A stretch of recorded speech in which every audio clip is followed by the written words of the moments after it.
Hey everyone, Shabby Gamer here, and welcome back to another episode of the SWE Universe Mode.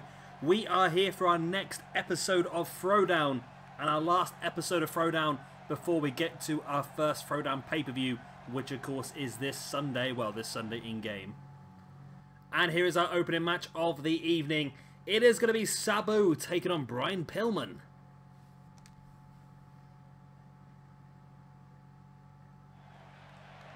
And here we go. This should be good, this one. Two guys, very similar styles that I'm really looking forward to seeing this one, of course. Yeah, very similar styles. I think Pillman would have really fitted in quite nicely over in ECW, but of course, not really given the opportunity, I don't believe.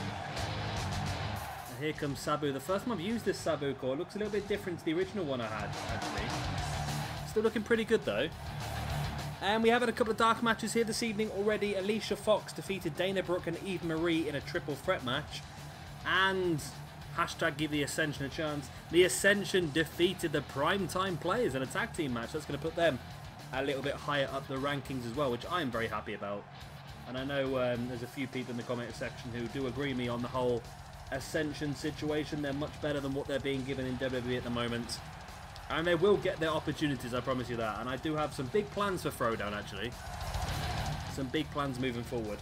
But tonight we have for you a tag team match coming up next involving the Throwdown Tag Team Champions reDragon as they take on Jim the Anvil Neidhart and the British Bulldog. We've got a Fatal 4-Way as well. Rikishi, Sid Vicious, or Psycho Sid, The Miz and Ty Dillinger. We're also going to see Muertes taking on the Undertaker one-on-one. And then our main event this evening is going to be a United States Championship Fatal 4-Way #1 contendership match. It's going to be Owen Hart, Luke Harper, Dolph Ziggler, and Tetsuya Naito. Of course, the winner of that one will go on to face off against Austin Aries at Second City Throwdown for the United States Championship.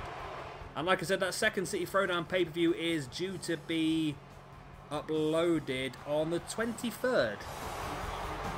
The 23rd, so 4 days?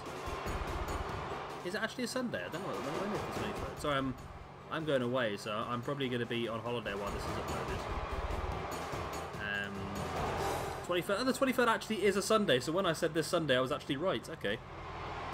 Yeah, so Second City Throwdown. Of course, we already knew from last week it is going to be CM Punk, hence the Second City Throwdown part, taking on Zack Sabre Jr. for the Throwdown Championship. We also know it is going to be reDragon versus the Outsiders for the Tag Team Championships. And Becky Lynch defending a Women's Championship against Bayley. As well as Abdullah the Butcher, Bruiser Brody, Haku and Cactus Jack. All fighting out to become the first ever Throwdown Hardcore Champion as well. And of course, we'll have Austin Aries, like I said, defending his United States Championship against the winner of our main event here this evening. Also got a couple of rankings matches on the evening as well. They're both going to be triple threat matches. We've got Braun Strowman versus Roman Reigns versus Rusev. And we've got Triple H versus Randy Orton versus Bret Hart. So two massive matches where the victors will definitely be fired higher up the card, I think, than what they currently are. As this match looks like it's going to struggle to be contained by the ring. And I said these two guys, very similar styles, would have been a fantastic ECW feud. But there we go, back in the ring on the 8 counts. It would have been a great ECW feud, these two, wouldn't it? And that's sort of what we want to do. I've got Sabu here on this roster, of course, got Pillman. They're probably the two high-flying hardcore guys I've got. Now, we did split Pillman up from the Hart Foundation before this draft, because I didn't really think... Of course, he was with the Hart Foundation for a while in real life, but I didn't think on this universe mode, really, he suited the stable very much. He's got a very different attire and so forth. We already had 4 men in there anyway, so we split him up. Yet he's ended up on the same roster as the Hart Foundation anyway, so not quite sure if that might change our ways of what we've got planned for him at all. Either that or I want to try and guess what I'm going to do with Pillman. I like Pillman, I do, and I would like to use him maybe a little bit higher up the card, but I'm not sure whether that would be justified or not, so you guys might have to give me a little bit more in depth. What do you know about Pillman? I know he was he was one of the original high flyers. He was high flying before high flyers really took fashion in the WWE and across America. So do you think we could possibly utilize him in the United States Championship picture? I can't see him going main event, but United States Championship, possibly looking at the hardcore division as well. Apart from that, of course, we can use him in some decent feuds here and there. I fancy a feud maybe against Sabu here, or maybe a feud against Dean Ambrose could be quite interesting, or even Bray Wyatt would be quite interesting as well, or along them sort of lines. And yeah, we can really do. I suppose a lot of it's going to do with the rankings as well. A victory here for Brian Pillman would be a great start for him. His first appearance really in Season 2. So if he does get a victory here, he's going to get a nice amount of rankings points that he can take forward and possibly look to try and get himself in one of these championship pictures next month. That was a lot of talking, wasn't it? I barely stopped talking so far. I barely spoke about the match really, apart from that little bit outside. And again, I suppose it's the same with Sabu. Do we contain Sabu solely to the hardcore division, or do we allow him to potentially have a sniff around the United States Championship picture? I know the thing is we've got very strong rosters still, and it's going to be difficult for someone like Sabu or Pillman to really get involved in that picture, as it is for anybody really. But I suppose again it's all down to rankings. You chain up enough victories together, you'll go up the rankings, and you'll be forced into that area. And like I've said before, the rankings are not going to be rigid. Just because you're top of the rankings does not mean you're going to get the next championship match, but it's definitely going to help you out. If you are top of the rankings, I think chances are you're going to be in that championship picture very, very soon. But of course, for this first month or two, I wouldn't pay too much attention to it, because I think it's going to take a while for the rankings to sort of settle down. I think to start things off, famous from the top rope there by Sabu. I think to start things off, the rankings are going to be a little bit haywire, because if somebody gets a big victory in a fatal four-way or so forth, then they're going to be, wow, they're going to be right at the card. And there we go, Sabu picks up the win. That was sort of out of nowhere there. I wasn't quite expecting that win to come that quickly, and the genocidal, homicidal, suicidal Sabu picks up a victory here in his first appearance on Throwdown. I like that. Of course, he wasn't part of Throwdown before. I've just drawn myself. He wasn't a part of Throwdown before. I believe he was a part of Mayhem, so to bring him here to Throwdown was a great thing for me. And I'm liking what I'm seeing so far. And a big win over Brian Pillman. Like I said, it's definitely going to give him a few points. It only gives him 5, of course, at the moment, but 5 is better than nothing. And of course, that will drop Brian Pillman down to 95. So Sabu now 10 points ahead of Pillman. There we go. What does the future hold for these two after the pay-per-view? That's the question, of course. We've got 4 weeks after pay-per-view to build up to the next one, so a lot of people are getting a lot more opportunities. And maybe Sabu can add to his points tally, and maybe Pillman can try and catch himself up a bit. And here is our second match of the evening. As promised, it is going to be our current Throwdown Tag Team Champions, reDragon, Kyle O'Reilly, and Bobby Fish, taking on Hart Foundation's Jim the Anvil Neidhart and the British Bulldog. And here we go.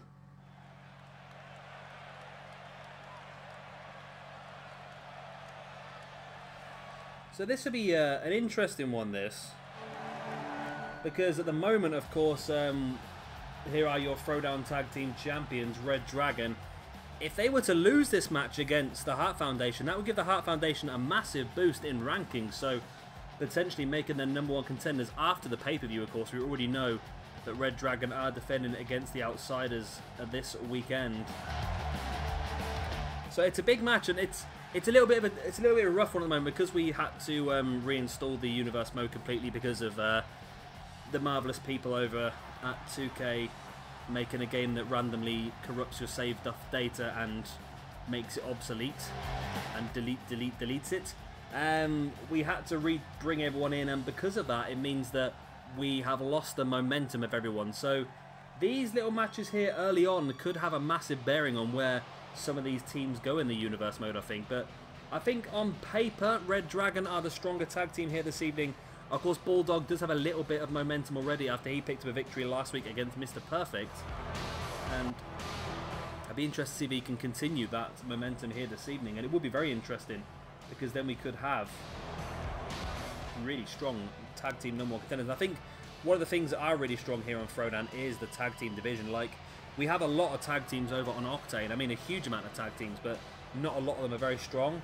Whereas here on Throwdown, we haven't got many tag teams, but the ones we've got are very strong. We've got reDragon, got the Hart Foundation, got the Gorillas of Destiny, the Outsiders.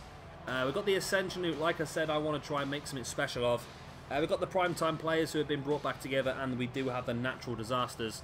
So it'll be interesting to see if we use a little bit of Earthquake and Typhoon at some point as well. I don't really want to use them as jobbers. I think they're pretty decent wrestlers in their own ability. And who knows, Earthquake and Tycoon could be sneaky sneakily getting themselves involved maybe in that hardcore division. I'm not surprised. I think there's quite a few people who could sneak their way into that. And Neidhart could be someone as well. I don't want to really... The thing is, the hardcore division is, I think it's one of those sort of divisions that anybody could dip in and out of. Like, for example, Rusev could go and dominate the hardcore division for a while, or Strowman could, or Rikishi, Psycho Sid, of course, former ECW as well. Mil Muertes. We've got Kane. Have we got Kane on this roster? We have got Kane on this roster, haven't we? Yeah. Dean Ambrose, Baron Corbin, Haku, both members of the Guerrillas of Destiny. Literally, that hardcore division could be held by anybody, and I think once the belt is actually secured around someone's waist, then maybe the 24/7 rule will come into account here on Throwdown as well. Neidhart working on the leg here of Bobby Fish, and I think this is the good idea here for Neidhart and British Bulldog. I think they need to keep Bobby Fish in the ring for as long as possible. No offense against Bobby Fish, but he's not quite as high level as Kyle O'Reilly, but that's not taking anything away from him. He's still a very quality wrestler. Now, Kyle O'Reilly is someone who potentially here on Throwdown could go for the Throwdown Championship. I'm not going to discount him away from that. Bobby Fish, again, somebody who could potentially go for the United States Championship. Both of these guys could potentially go for belts, and I think if they do lose the Tag Team Championships, I might give them that opportunity. Of course, a win here would be big for these two as well, because it would put them a little bit higher in the tag team rankings, which, well, they're already on 150 points, reDragon, so losing this would only drop them down to 145, because you get 5 points. How have I done tag teams? I can't remember. Is it? I think it's 10 points for a win in the tag team, but it's only 5 points for a loss. Oh, referee taking out. Bobby Fish catching Bulldog with the elbow, now bringing in Kyle O'Reilly. Now, of course, the one thing you need to watch with reDragon is it is all going to be about the submissions, and I think that's probably going to make it a little bit easier to pick up the victory here, because I think sometimes it can be quicker to get a submission victory than it is to get a pinfall on this game, especially when the referee's being a little bit of a noob. They go locking in a STO there, but Bulldog using his superior strength to break it free. And there's a nice big front slam there by Bulldog. I'm really looking forward to doing this first Throwdown pay-per-view. I must admit, I'm really enjoying this new universe mode. I don't know what it is about it, but I think we've got it perfectly balanced at the moment between myself and PJ Toby. And I think with some of the new things coming in, I've tried to go a bit more OTT on the editing. I don't know if that's better or not. I've had no complaints so far, but no compliments, I suppose. So no news is bad news. No news is good news, I suppose. So yeah, I've had no. I don't know if is it something you're enjoying a bit better, or like if there's a match that goes really OTT, like we had a couple over on. When was it? We had a couple over on. Was it Throwdown last week, or could have been Throwdown last week, where the matches just went far too. I think it might have been Mayhem last week as well. Actually, the matches went far too long. So what I did do is, instead of uploading the full 35-minute matches, I just cut it and cut like a 20-minute segment out of the middle, which was just a load of garbage. Really, gave you the beginning and gave you the ending, and you still got a good 10-minute match out of it, but you didn't end up watching the whole cluster bugger that I had to watch, basically. Pin here by Bulldog on Kyle O'Reilly, only enough for a 2 count. So there's a lot of things we could do with this brand. I've got a real big plan that I want to move into action leading up to the next pay-per-view. So that's something I really want to do. I've also got some ideas of other stuff I would like to do as well. Maybe forming a stable or so forth, or something along them lines. Yeah, it's an interesting one. There's a lot of things that I want to do, but I don't really want to ruin it by telling you, if that makes any sense. I know it sounds a bit stupid because I'm sort of teasing it now at the same time as not telling you. But yeah, it's really is going to be some real cool stuff, and we're going to push this universe mode. I don't think we'll do another draft now, because PJ Toby's just changed shifts now anyway, so PJ Toby works the days that I'm off, and I work the days that PJ Toby's off, so we probably won't get a chance to do another draft now for a long time. So probably not until the release of 2K18 now anyway, and then we'll do a proper draft then again. So yeah, this is going to take us the whole way through. We might do a couple of trades here and there, a little bit of a shake-up, maybe a lottery, or maybe some sort of pink slips night where we can fight against each other to try and steal people. But I'm really liking this universe mode now. I think the whole thing of what we're doing now as well is we're sort of pre-preparing a lot of the cards as well. So instead of me, like a lot of the times, I'm gonna admit to you, a lot of the times when I was doing the old universe mode, I literally just come into the show, look at the card and go, oh, the game's put together a decent card there, and just press play. Whereas now, myself and PJToby are trying to plan forward to make sure that everybody gets at least one match in between pay-per-views. And the ranking system as well is going to make it easier to keep track. And as I mentioned the other day as well on Octane, I sort of want to do this universe mode a bit more like PWG rather than WWE. So the idea is more to put together really good matches and see the results rather than trying to sell you dodgy storylines and try and make things make sense when they don't actually make sense. So yeah, like I said, I think we're more going to go along that sort of line, just trying to do that and trying to give you the best match quality possible. That's the plan anyway. Kyle O'Reilly with a pin now. Oh, Bobby Fish did block off Anvil, but British Bulldog was able to kick out after the 2 counts. Bulldog fighting back now. Big clubbering clothesline. Clubbering clotheslines. Bringing Kyle O'Reilly back up to his feet, but straight up into a... Oh, that was a fast suplex, that was. Really pinged him over with some power. And now Bulldog is lining up Kyle O'Reilly once again. Like I said, this will be a massive victory for the Hart Foundation if they can pull it off. The problem is with that move there is Bulldog is very, very close to Bobby Fish, who's going to be able to come straight in. And, oh my God, I don't think he did break that, you know. I think the referee still counted after Bobby Fish dropped his elbows on there, and I think that might have not been enough to break the pin. Bulldog now bringing in Neidhart, and I think Kyle O'Reilly needs to make a tag as well here, because he could be in trouble. If this goes on much longer, he could be in a lot of trouble. So talking about long, arduous matches, we've got 2 Fatal 4-Ways for you this evening, so I'm hoping that we're going to get some decent matches out of those, especially the one that is for the United States Championship #1 contendership. That's going to be really good. And I'd like to see exactly who wins that. Owen Hart, Luke Harper, Dolph Ziggler and Tetsuya Naito. Of course, none of those guys have held gold so far in our universe mode, so it's a great chance for one of them to make their dreams a reality. And of course, next up we do have that first Fatal 4-Way. Rikishi versus Psycho Sid versus The Miz versus Ty Dillinger. 3 of those guys making their debut in SWE. And of course, Ty Dillinger was brought in to Throwdown towards the end of last year. And even held the United States Championship, actually, didn't he? I forgot about that. I did forget about that. So as well, like I mentioned, I am away at the moment. I went away 2 days ago. Which means that the rankings will not be updated until I get back, which will be the 1st of June. So when it comes around to the 1st of June, or the 1st of July, probably not straight away, but I think moving forward from the 1st of July, I will be updating all of the rankings up together. I go back to work on the 3rd, so yeah, it depends how much time I get. But yeah, all the rankings will be updated then. So in the next couple of weeks, don't pay too much attention to the rankings because they're not 100%. Kyle O'Reilly now grabbing the leg and dropping an elbow into the inside of the knee of Jim the Anvil Neidhart. Now dropping a double foot stomp as well. Of course, Kyle has been busted open. That's going to make things more difficult for him moving forward. As I've said on many occasions, liquid energy just running from the skull of Kyle O'Reilly at this point in time, who now gets around the back of Neidhart. Spins him around into a Hurricanrana, hooks the legs as well. There's the pin. 1, 2... Oh, Bobby Fish had taken out Bulldog again. And it's just a case of trying to keep these guys down now, because I think they're getting to a point where they can get the pin in. And the tag team partner's not getting across to break it up. So it's just a case of trying to get that final maneuver in. Shining Wizard there by Kyle O'Reilly. Brings Neidhart back up to his feet. It looks like he's going to go for a Regal Plex. He does, and he hits it. There's the pin. 1, 2. What on earth?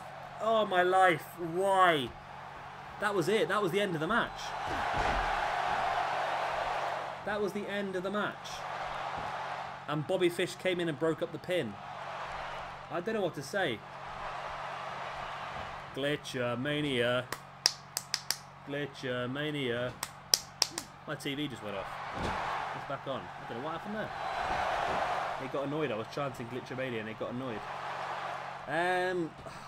Yeah, that just... As the general manager of Throwdown, I'm not happy with that situation. I believe that this match should have ended there and then, but we will press on I don't know whether Bobby Fish was determined to finish this match off himself, but he's definitely got an opportunity now. Should he be able to keep Jim the Anvil Neidhart down? I tried to see Jim the Anvil Neidhart in one word then. Jim Neidhart. Jim Anvart. Go on, Fish. Go for the pin. Just twisting the head of Neidhart now. And yeah, I honestly think Kyle O'Reilly had this one won with that Regalplex. He really did. But now Bobby Fish is going to get his opportunity as well. What can he do here to Neidhart? Big spinning heel kick. There's the pin. Harnessing the spirit of Eric Rowan. And there we go. Finally, it is a victory for the tag team champions, reDragon. And that's good. That builds a bit of momentum for them moving forward into their championship defense this weekend as well against the Outsiders. So, queer match.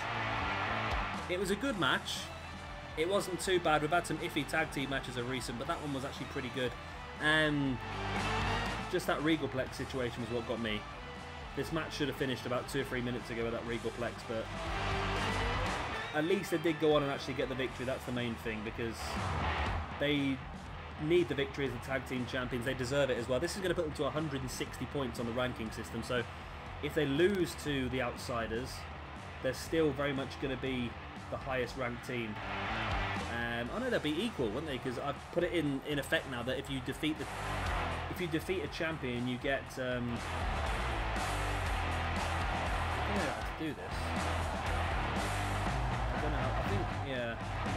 I think I'm going to change that. I am going to change it, and I probably changed it already by now because I'm a little bit ahead on these videos. But I had it down as if you defeat a champion, you get 50 ranking points. But I might change that to non-championship matches. So if you win a championship match, because championship matches generally take place at pay-per-views, and then you're going to get double points, and you just end up with such an immense amount of points for that victory. So I don't know.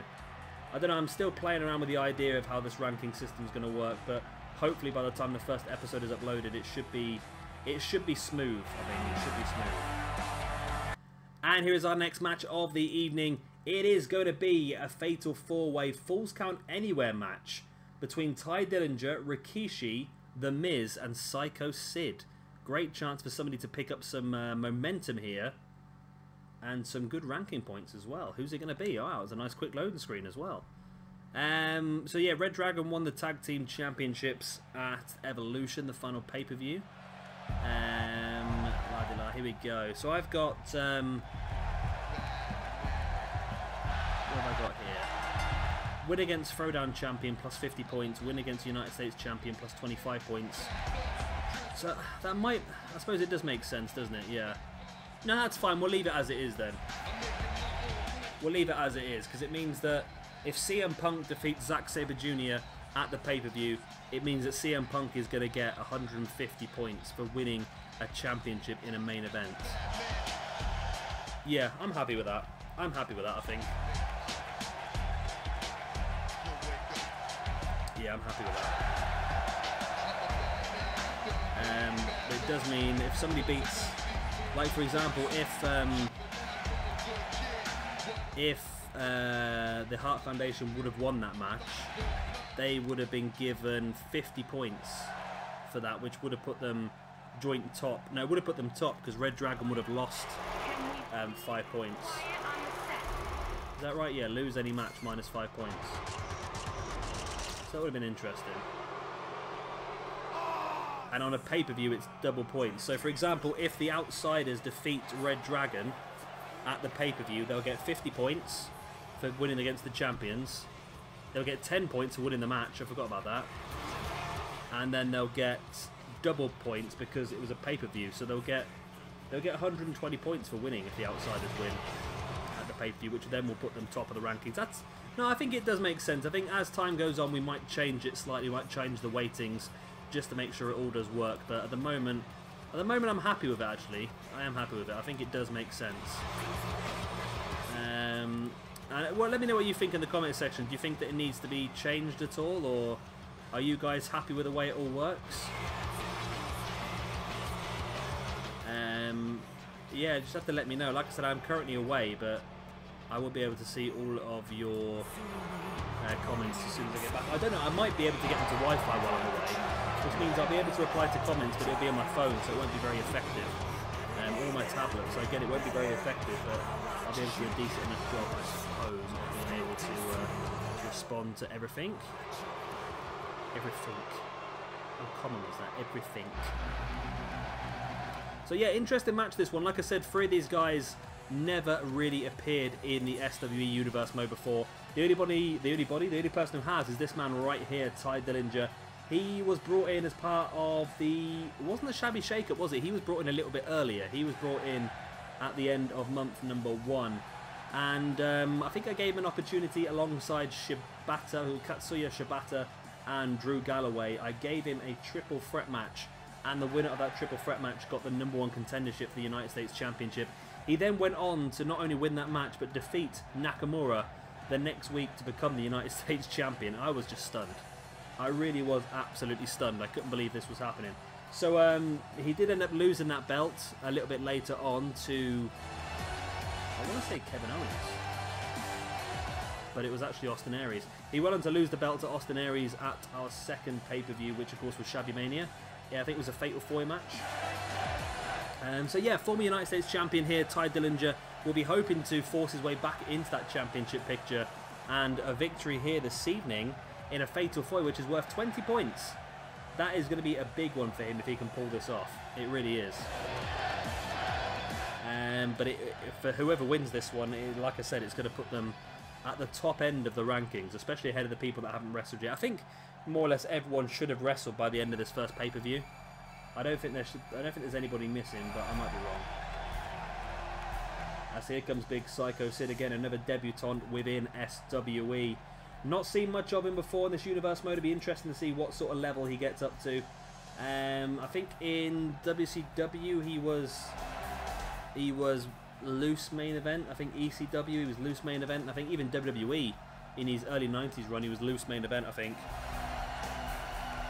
I seem to remember he had a match in WCW, which is one of my... I have very limited memories of WCW, but I believe he had a match against Kevin Nash, and the winner was the man who could hit a powerbomb on the other man first. It was a jackknife match or something like that, because obviously both guys use a jackknife as their finisher. So that's an interesting concept as well. But yeah, it'd be interesting to see what we can do with Mr. Sid as well, because he's an effective force. I don't really want him just to get lost in obscurity in the hardcore division or something like that. I feel like we could use him, but again, it's again, it is different. It all depends on. Sorry, let's be voice there for a second. It all depends on certain things, such as rankings. Again, if the guys can prove themselves and get themselves up the rankings, then they will be looked at more for these matches. And I think the best thing is that myself and PJ are trying to write out the whole month's cards straight after a pay-per-view, so we know for the next 4 weeks all the guys that are going to be wrestling. And because of doing it that way, it means that we can try and make rankings matches that will affect the rankings. So for example, the 3 guys that lose this match will all drop onto 95, whereas the winner will go up to 120. So it'll be beneficial to put a couple of those 95 guys back together to try and get, again, a bit of a split, try and get one back up to 100, one then will drop down to 90, and it just sorts to split them all up a little bit then, and we start to get a effective table of rankings. And it should get to a point where hopefully it will be in some sort of loose order. We can get rid of, like for example, guys like Bo Dallas will be at the bottom. Of course, he had a loss last week, Bo Dallas, so I would imagine that we might get the same sort of thing for him. We could actually probably job Bo Dallas, couldn't we? We could give Psycho Sid maybe some sort of run after the pay-per-view, and have him like face off against Bo Dallas, or face off against Papa Shango, or face off against maybe Darren Young or something like that, just to try and boost him up. We could do it with anyone, really. Anyone we want to really push up the rankings. And I'm a little bit annoyed with myself. If you saw the draft, you'll know that myself and PJ Toby were, I don't want to say heavily intoxicated, but we were on the way of being heavily intoxicated. And I had a plan what I wanted to do in the draft, and I sort of missed a few of those aspects. And one of them was I was supposed to bring the Usos and Rikishi to Throwdown together. Now, I drafted Rikishi and then completely forgot about the Usos, and PJ Toby picked them up a couple of picks after that. Now, for Adrenaline, I think they are as well. So I might have to see if we can do a little bit of trading with PJ Toby at some point. Maybe he'll be happy with someone like the Primetime Players or something like that, swapping for the Usos. I don't think he's got any plans for the Usos, really. Or either that, or I can swap in Rikishi and try and bring in one of his guys in, and we can have Rikishi and the Usos over on Adrenaline. But I don't feel like PJ Toby really has a lot of use for the Usos. Him, like myself, doesn't really see the Usos as much of a force. So yeah, I'm sure we'll find something. I want to try and find something for everyone, to be honest with you. As Ty Dillanger now taking his knee pad down, maybe looking for an early tiebreaker. Of course, remember, this is a Falls Count Anywhere Fatal 4-Way as well, which makes it that little bit different. It means that people on the outside will still have an opportunity to win this one. Now, they have changed the dynamic of Fatal 4-Ways and Triple Threats since the game started. And that's a little bit annoying for me, because I think when the game started, it was really working very well, where two people would wrestle inside the ring and two people would wrestle outside the ring. So it looked a bit dodgy, because you knew subconsciously that only the two people in the ring had a chance of winning, because pins only took place inside the ring. But that's why I started doing Falls Count Anywhere matches, and they seem to have changed that dynamic now. It doesn't seem to happen much anymore. But hopefully the Falls Count Anywhere will start to force people more outside. Ty Dillanger boots the face out of Psycho Sid, and a big missile dropkick trying to take the big man down, as Rikishi now dropping his body weight across the back of The Miz. I did it for The Rock.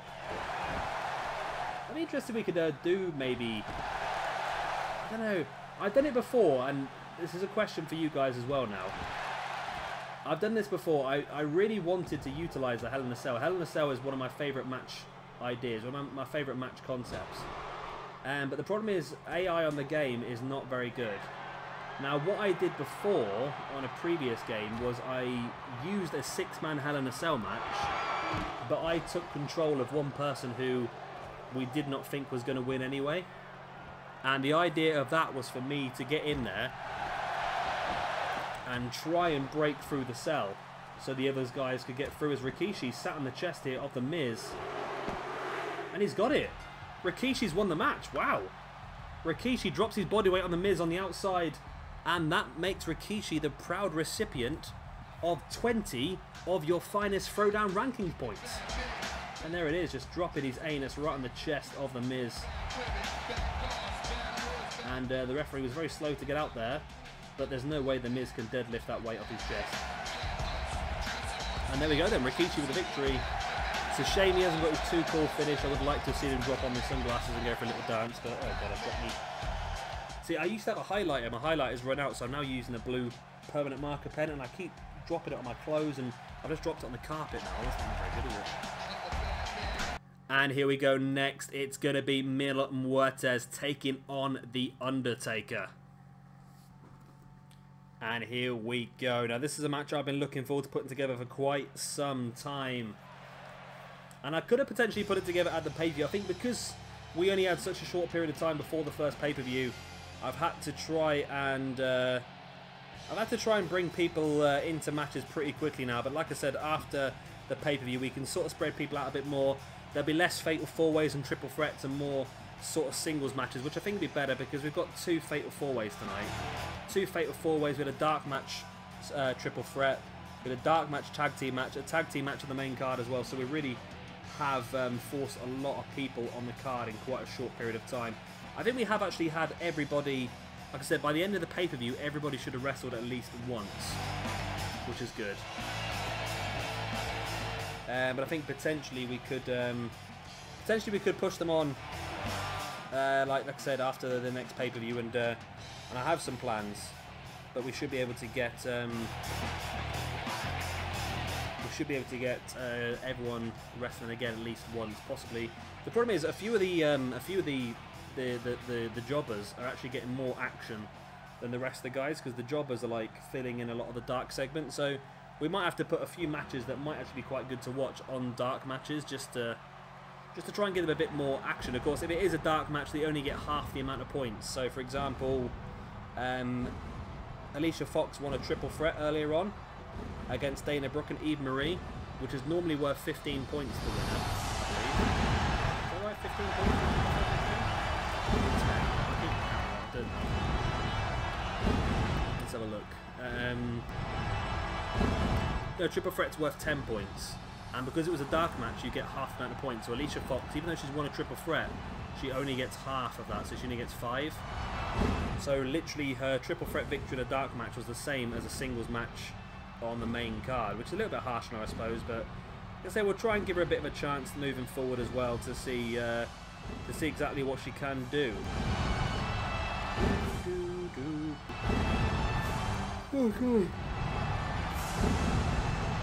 Does anybody else do that? I've just literally looked at the time and then realised it's 10:30, which is normally the sort of time I start to get ready for bed. And because it's 10:30, I've noticed that. For some reason, I've just started yawning. For no, it's a bit crazy, really. Oh well. It is what it is, I suppose.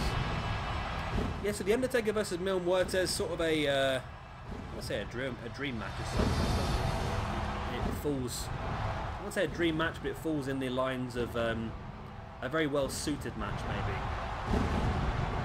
Of course, Judas Messias has played many a character, including a bit of time in TNA not long ago. I think he had a cage match and he had a bit of a feud against Abyss, which ended in a pretty brutal Monsters Ball match, I believe. Of course, working Lucha Underground as Muertes, working AAA as, is it El Messias or Judas Messias still? I like AAA. The one thing I like about AAA is it's very, and that's why I like Lucha Underground, because it's still very character driven. And I like the idea of the characters. I like old-fashioned WWF because of all the different characters and the way they were. But I don't believe that the old-school WWF actually had the quality of wrestling. So for Lucha Underground to combine the old-fashioned... wow, Muertes is quite short when you look at him like that, isn't he? I wonder if whoever's made this core has done it correctly, because Muertes is being dwarfed here by the Undertaker. Muertes looks like a cruiserweight at the moment. The thing is, this is the best Muertes on the community creations. He just, I don't know how. I'm going to Google this quickly because Muertes looks easily half a foot shorter than Undertaker here. So Undertaker height.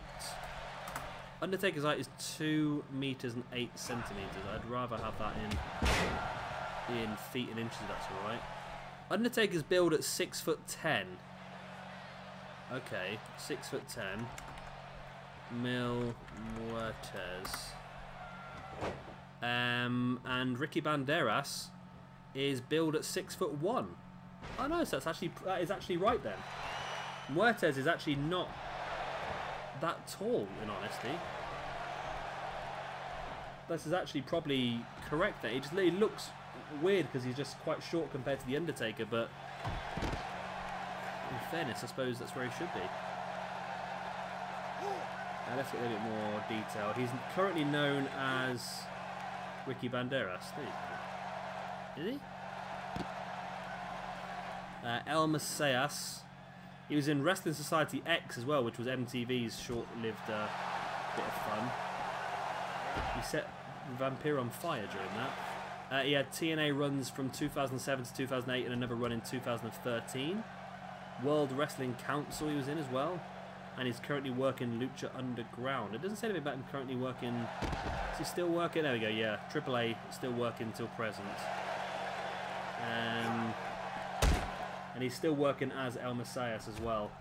As Undertaker now. I believe I may have made this match... Yeah, Falls Count Anywhere. Okay, I forgot to mention that, yeah. I made the card yesterday and I'm just starting to record it today. Yeah, this match is a Falls Count Anywhere match then. I love the way Banderas has been billed from Beyond the Grave as Muertes, Parts Unknown, The Depths of Hell, and Puerto Rico. Yeah, this is a bit random, isn't it, really? As Undertaker now with a sledgehammer. He was the last wrestler to win the Wrestling Society X Championship, which means, technically, he's still the champion. Interesting. Very interesting. So, another useless bit of information there on Shabby Facts. Hope you enjoyed the Shabby Facts, which is basically me getting confused and searching for stuff on Wikipedia while recording. Always the most professional content here on Shabby Gamer's channel. Undertaker now lining up. Muertes has him up high. I'll tell you what, a tombstone power driver on the outside is not going to be a good situation for Muertes. There's the pin. 1, 2, and no.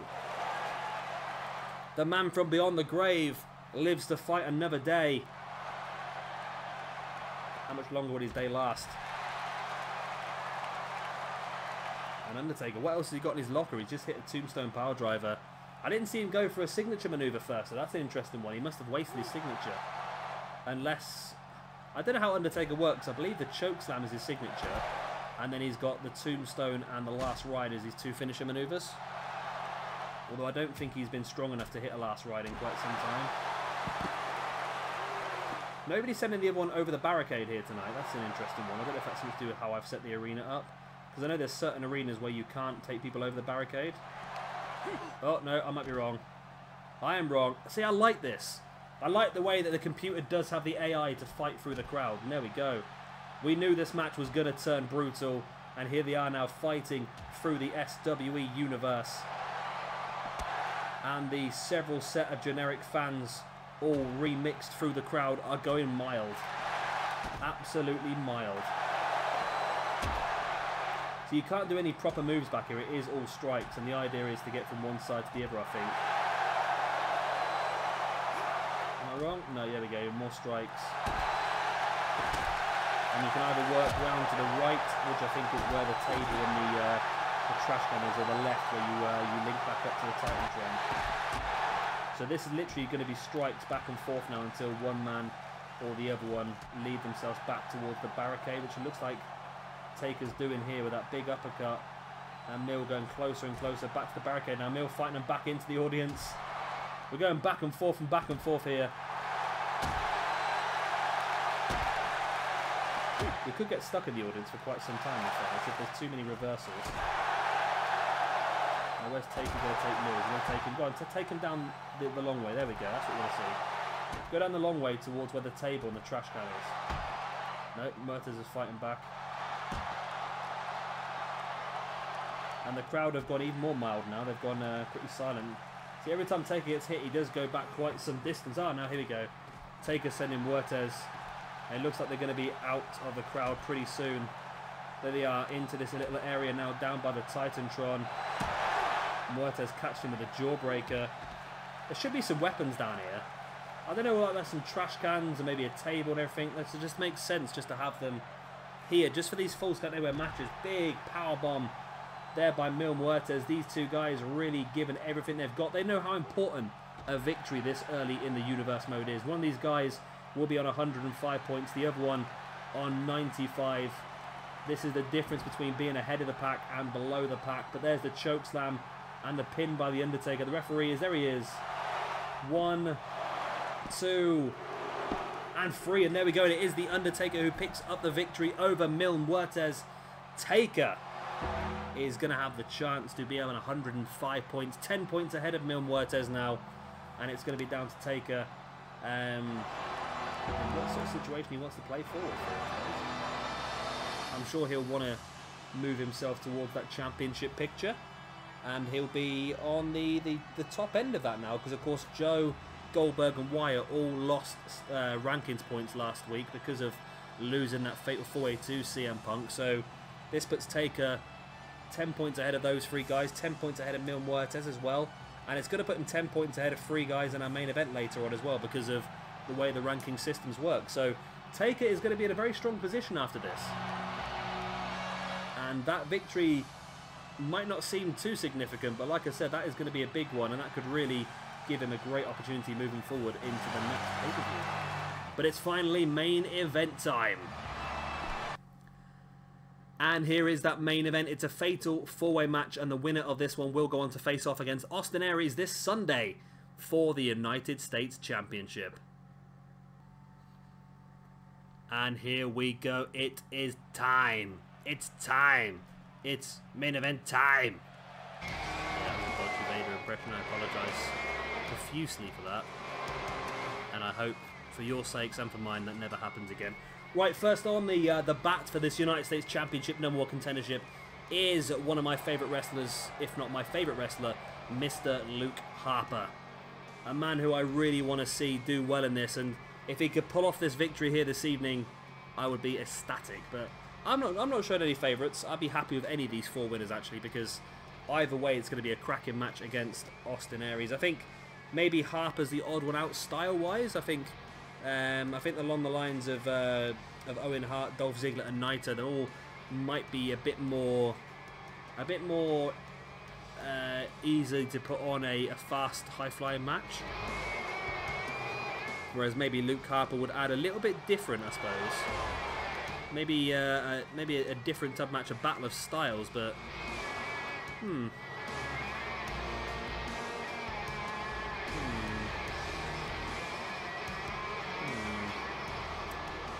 Interesting. I'm sure we can figure it out. It won't be mad, is it? The thing is with these games is that you can never tell who's going to be a good mix. You really can't. As out comes Tetsuya Naito. And, yeah, a man who had a few opportunities in the previous Universe mode. Of course, he was a permanent member of the Throwdown roster the whole way through. But never really took the opportunities as much as what he probably should have done, if that makes sense. He was part of the original Fatal 4-Way that crowned the first United States champion. Didn't win that match, of course. He had a couple of other matches, but again, like I said, it was difficult because we never really kept track of the matches, so that's why a lot of people never really got any opportunity, and I think that's, like I said earlier on, one of the massive things that myself and PJTW have changed. Pre-penciling, I mean, not all the matches are fixed, don't get me wrong. We pencil down the matches to make sure everyone gets an opportunity to show what they can do, and then from that we decide on the pay-per-view and, of course, the championships. But apart from that, I think it does work pretty well.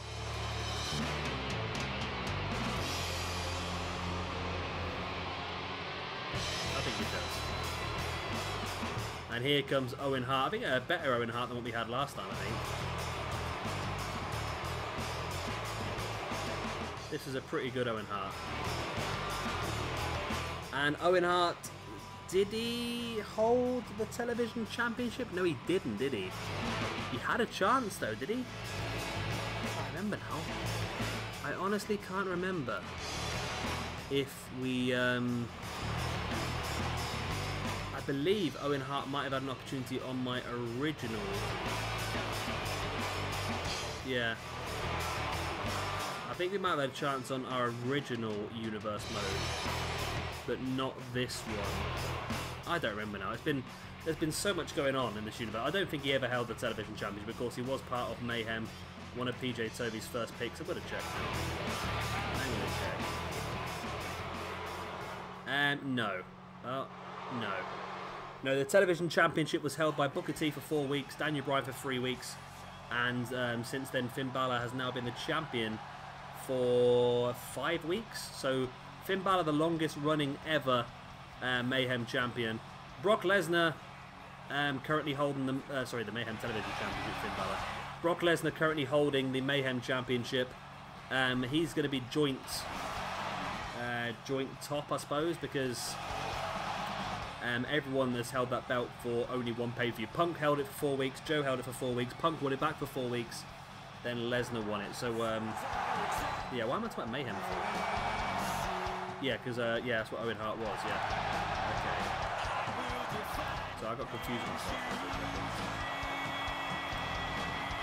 And looking at this roster, very much the same for the Throwdown Championship. Zack Sabre Jr. is now the longest ever holder. He's held it for one pay-per-view already. So if he loses it this pay-per-view, then he would have held it for 6 weeks, which makes him the longest ever reigning champion. United States Championship, yeah. Jay Lethal held it for 3 weeks. Nakamura held it for 3 weeks. Dillinger held it for 2 weeks, and then Aries picked it up 2 months ago now. So again, he picked that up the same month that the same pay-per-view that Zack Sabre Jr. picked up his championship. Sumerian Death Squad held the tag team championships for 12 weeks, and of course we've lost them now. over to Mayhem, which I'm very disappointed about. Yeah, it's enough of me talking crap. Let's get back into the match that's in front of us now that it has kicked off. So this is a normal Fatal 4-Way, I believe, so it's not Falls Count Anywhere, this one. This one could be finished only inside the ring, but I think we might go back to Falls Count Anywhere, because that might just speed the process up, because some of the Fatal 4-Ways I've had recently have really taken quite some time to finish, so maybe that Falls Count Anywhere aspect just does make it a little bit quicker to finish, like that Ricochet one earlier. Ricochet. Same thing, Ricochet. Yeah, that wouldn't have finished anywhere near that fast if it was a normal one. So at the moment, Luke Harper is destroying Dolph Ziggler inside the ring, while Owen Hart and Naito fight on the outside. Of course, Harper and Ziggler had a very good run when Harper got his first singles run a couple of years ago. They had that ladder match, didn't they, at TLC for the Intercontinental Championship, possibly one of the best matches of the year. A lot of people didn't expect Harper to be quite so agile, and then he was doing dives through the ropes and all sorts of ladders, and it was a really, really good match, and I just hope that we get some good singles runs for Luke Harper now on SmackDown. With Bray Wyatt gone, we now know that Harper's not going to get sucked back into the Wyatt family picture, unless he reforms the tag team with Eric Rowan, which I really hope doesn't happen, because I don't think that helps Harper. I think that helps Rowan, but I don't think it helps Harper. So yeah, I'm hoping they do run with him, because I don't know what Vince thinks of him. Well, Naito putting... We haven't seen anybody go through the announce table yet on this game. I don't think we're going to hear either, because... Yeah, Naito just using the announce table to whack Owen Hart's head up. Ooh. Nope. I think you have to take the top off the announce table before you can use it to go through that way. Oh, right off the ring post there by Owen Hart on Tetsuya Naito as well. And I tell you what, how well would Owen Hart have fitted into New Japan? It's such a shame he was taken away from us when he was, because he really was a great up-and-coming talent, and a lot of people suggested that he could have actually been potentially maybe better than his brother. I think in ring he would have been better than his brother, but his brother has a specific ego that makes him very enigmatic in the ring. Owen Hart, pile driver on Naito. A move that is normally banned in the WWE now because of the risks involved. Ziggler trying to grapple Owen Hart, but can't seem to get a hold of him. And now we're doing a little bit of should be coming around the mountain there for a second. Double Russian leg sweep there on Ziggler by both Owen Hart and Harper. Now Ziggler drops to the outside, they leave him free in the ring. Running drop kick to the back of Owen Hart, and now that leaves just Naito continuing the assault on Owen Hart now.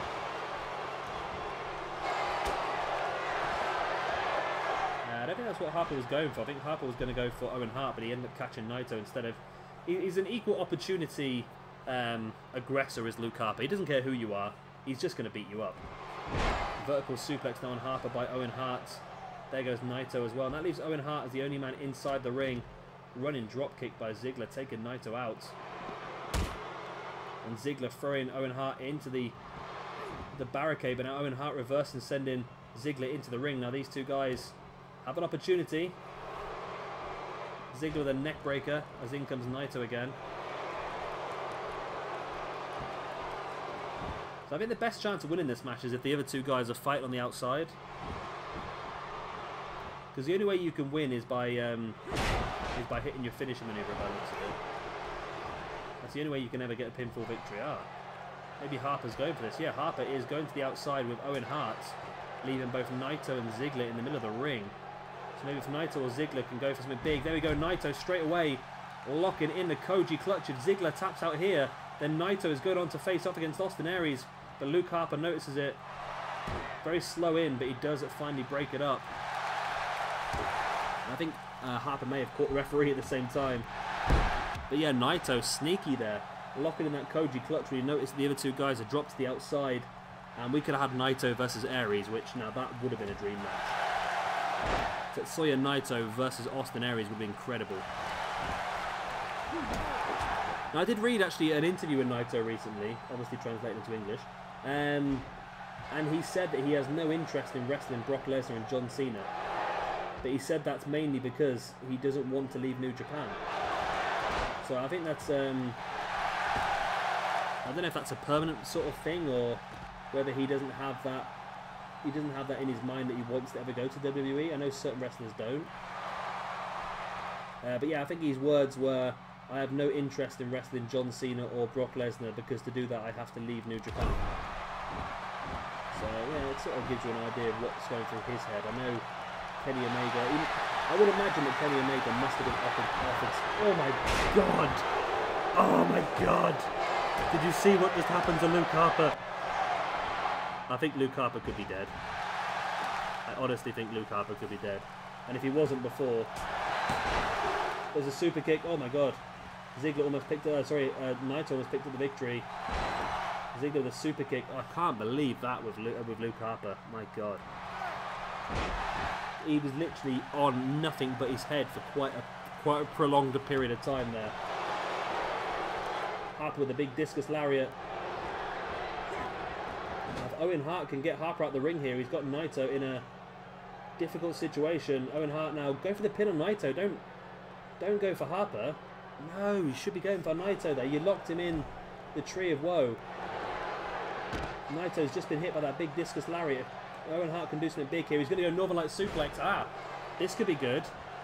1, 2. Oh, and Ziggler got there just in time. I think the referee was at fault for that. Very slow down. Ziggler now sending Owen Hart into the corner. Boot into the guts. Another boot as well. Referee still down. Oh, Ziggler now 1. Oh no, referee's down, so they broke it. I was going to count that myself there for a second. And we get to the point of the match now where you see both Naito and Harper were down for quite some time on the outside, so it's getting easier and easier to pick up a victory in this one. Drop kick to the side of the head there, and Ziggler's busted open, as now is Owen Hart as well. I believe Ziggler may have just fame-mastered 2 guys at once there. Don't ask me the logistics on how that happens, but I think it happened, and now he's stuck because he can't jump. There we go. And Harper's going to be nice in there, just crawl out the way and allow Ziggler to get through. There goes Naito straight over the top. And it looks like Ziggler's going to join him out there, and so's Harper. That's a stupid move for me, because I would have thought one of those 2 guys would have tried to stay in there with Owen Hart, but now all 4 guys are out on the outside.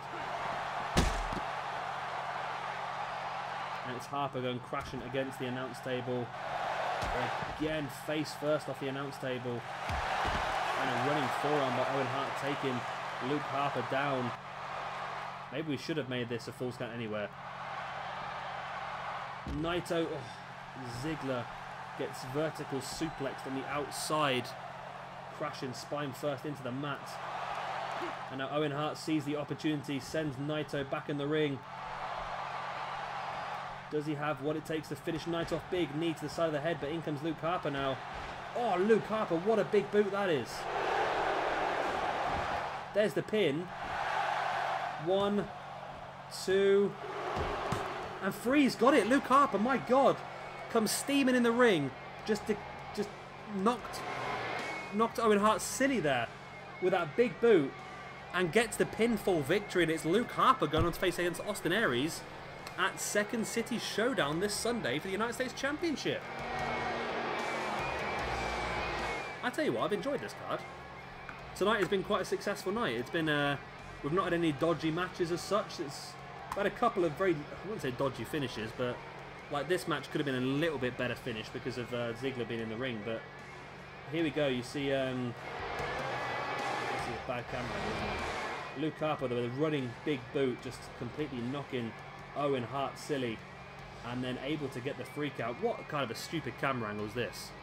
I mean, I know some of the AI crowd have got incredibly nice bums, but you know, this is taking the mick now. And it's Luke Harper. Luke Harper, I tell you what, if any out there of you said before this match that Luke Harper was going to win this, I salute you, because as much as I wanted him to win this, I fought against Owen Hart, Dolph Ziggler and Tetsuya Naito. I didn't expect it, and maybe Luke Harper could become our next Throwdown United States champion. And you know what? My favourite wrestler as a champion on my brand, I'd be more than happy. I really would. So guys, that is the end of our second episode of Throwdown. Of course, our next one is coming up this Sunday, and it will be the Second City Throwdown pay-per-view. We have got for you, now we know, we have got for you a Fatal 4 match for the Hardcore Championship. Abdullah the Butcher, Broza, Broody, Haku, and Cactus Jack. We're going to see Becky Lynch versus Bayley for the Throwdown Women's Championship. We've got a triple threat match between Braun Strowman, Roman Reigns, and Rusev. reDragon defend their tag team championships against the Outsiders. Austin Aries defends his United States Championship against, of course, Luke Harper. It's going to be Triple H versus Randy Orton versus Bret Hart in a triple threat rankings match. And our main event of the evening is Zack Sabre Jr. versus CM Punk, where Punk has the opportunity to become the first ever two-brand main event champion, if that makes sense. He's won the Mayhem Championship before, and he's now going for his second brand championship, the Throwdown one. So, great opportunity for him this Sunday, and it's going to be a fantastic pay-per-view. I can feel it in me bones. Of course, if you have enjoyed this one, then please do hit that like button.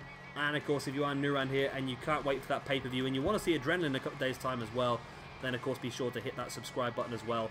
I've been Shabby Gamer, thank you very much for watching, and I shall see you all very, very soon for our next episode of SWE. One,